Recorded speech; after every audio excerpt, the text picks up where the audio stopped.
first, there was nothing. It's not what it looks like. Okay, let us check again. No, really, I think I see something. Oh, it is little. Very tiny. The tinier the train, the more concentrated the fun. It sits perfectly in its spot.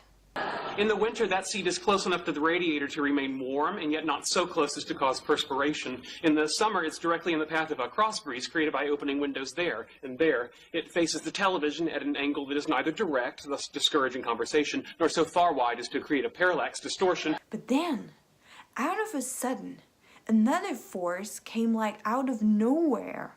It doesn't stick to theory, it runs experiments. So the moving force hits the steady one. What happens if the two collide?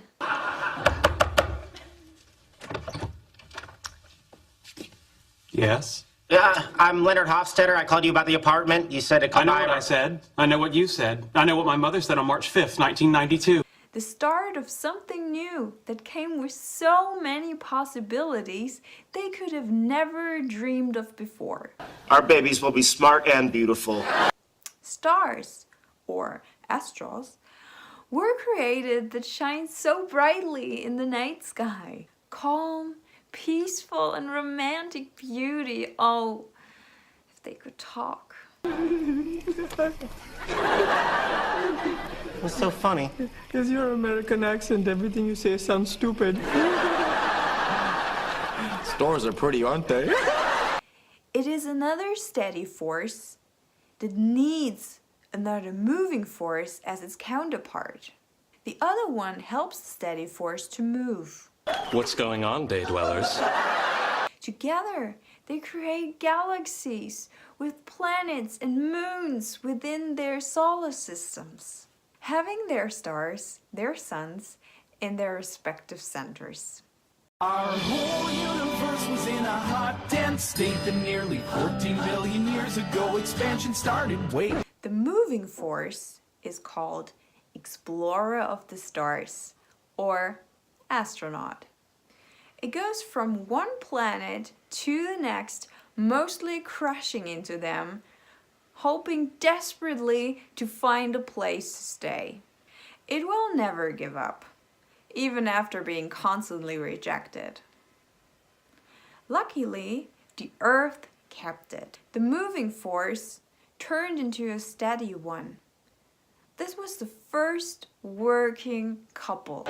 Bernadette, I am so sorry for trying to propose to you. Bernadette, you found it creepy, but that's just the kind of thing I do. Whoa. Focusing on the little tiny things, or as we call it, microorganisms. The outcome of this last collision was the start of new lives, the first of a new kind, new generation. Michael's out. So's Harry. Oh my God, he's so cute. So is she. For surviving, the brain is the most essential part. Being smart, knowing how to improve and protect it, helps organisms to survive and move forward in the process of evolution.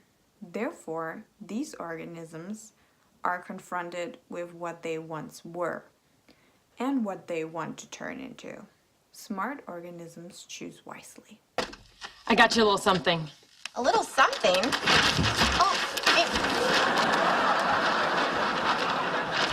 What? This is huge. What's huge is what you've done for me.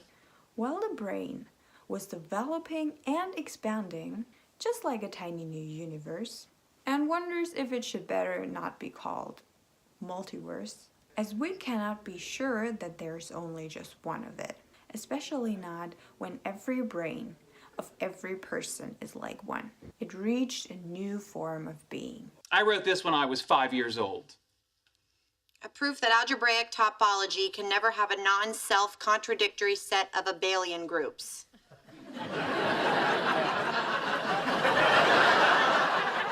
I'm just a blonde monkey to you, aren't I? People look and seem to be all the same, But as we've learned from the so far outcome of two different forces that collided once, It's not what it looks like. what happens next?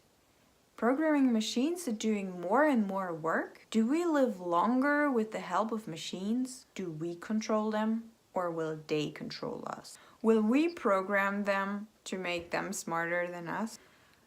Will people turn into some sort of machines when they get more and more inorganic parts transplanted? Will robots be the better form of life? Will we make our environment inhabitable for us? Who thinks of tomorrow? The final outcome has not been reached yet. We who live right now will never know it. Maybe our grandchildren will. In which world would you want them to live? Still in Penny Age? Right, okay. Leonard, you're not only the love of my life, I mean, you're my best friend. Or in the world in which only one person is left, sitting perfectly in his spot, watching it all collapsing in a much faster speed than it was expanding, maybe like the Flash. And everything is becoming a tiny little, maybe string again. The earth began to cool, the autotrophs began to drool, Neanderthals developed tools, we built a wall. We built the pyramids, math, science, history, unraveling the mystery that all started with a big bang.